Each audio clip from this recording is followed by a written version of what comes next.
അപ്പോൾ ഞാനിതാ എൻ്റെ വീട് അറിയാമല്ലോ, അപ്പോൾ ബൈപ്പാസ് ഞങ്ങളുടെ വഴി ഇതാണ്.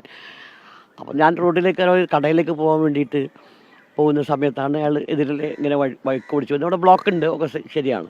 പക്ഷേ ഇത് പലപ്പോഴായിട്ട് ഉണ്ടാകുന്ന സംഭവമാണ്. ഞാൻ അപ്പോഴൊക്കെ പ്രതികരിച്ചിട്ടുമുണ്ട്. പക്ഷേ ഇതപ്പോൾ ഇങ്ങനെ അയാൾ വന്നിട്ട് എന്നോട് മാറുമെന്നാണ് പറയുന്നത്. ഞാൻ എങ്ങോട്ടാണ് മാറേണ്ടത്? ഈ ഫുട്പാത്തിൽ കൂടെ പോകുന്നത് ഞാൻ എങ്ങോട്ട് മാറും? റോഡിലേക്കാണോ? അപ്പുറത്ത് എന്താ കുണ്ടും കുഴിയൊക്കെയാണ്, അതിലേക്കാണോ മാറേണ്ടത്? അപ്പോൾ ഞാൻ ചോദിച്ചു ഞാൻ എങ്ങോട്ട്. നെഹി എന്ന് പറഞ്ഞാൽ നെഹി മാറൂല. അല്ല, നെഹി എന്ന് പറഞ്ഞാലല്ല, മാറില്ല. അത് റോഡല്ലേ. ഞാൻ അയാളോട് ചോദിച്ചത് റോഡല്ലേ.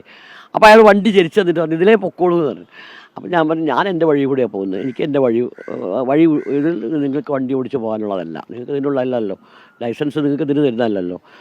അപ്പോൾ അയാൾ എന്നോട് പറഞ്ഞു നിങ്ങളെന്താ നിയമം പറയുകയാണോ എന്ന് ചോദിച്ചു. ഞാൻ പറഞ്ഞു നിയമത്തിൻ്റെ വഴിക്ക് ഞാൻ എൻ്റെ വഴിക്ക് പോവുകയാണ്, എനിക്ക് എൻ്റെ വഴി വേണം. അപ്പോൾ അയാൾ തർക്കിക്കുന്നു തോന്നിയപ്പോഴാണ് ഞാൻ ഈ ആയുധം എടുത്തത്. കാരണം അതിൻ്റെ നമ്പർ കിട്ടണം. വീഡിയോ ഒന്നും എടുക്കാൻ എൻ്റെ ക്യാമറ അത്ര വലിയ സുഖം. ഇതിനു മുമ്പ് നമ്മൾ ഇത്തരം പരിപാടി ചെയ്തിട്ടുണ്ട്. ഈ ഫോൺ എടുത്ത് ഷൂട്ട് ചെയ്യാം, എന്നിട്ട് എന്തായിരുന്നു ഉദ്ദേശം?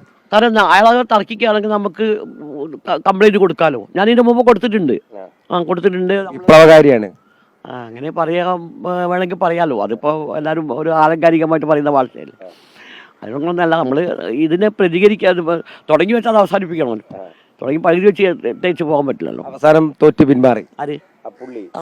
എന്നോട് നിങ്ങൾ ജയിച്ചു എന്ന് പറഞ്ഞിട്ടാണ് അയാൾ എനിക്കൊരു കോംപ്ലിമെൻറ്റ് കൂടി തന്നിട്ടാണ് പോയത്. നിങ്ങൾ ജയിച്ചു എന്ന് പറഞ്ഞിട്ടാണ് പോയത്.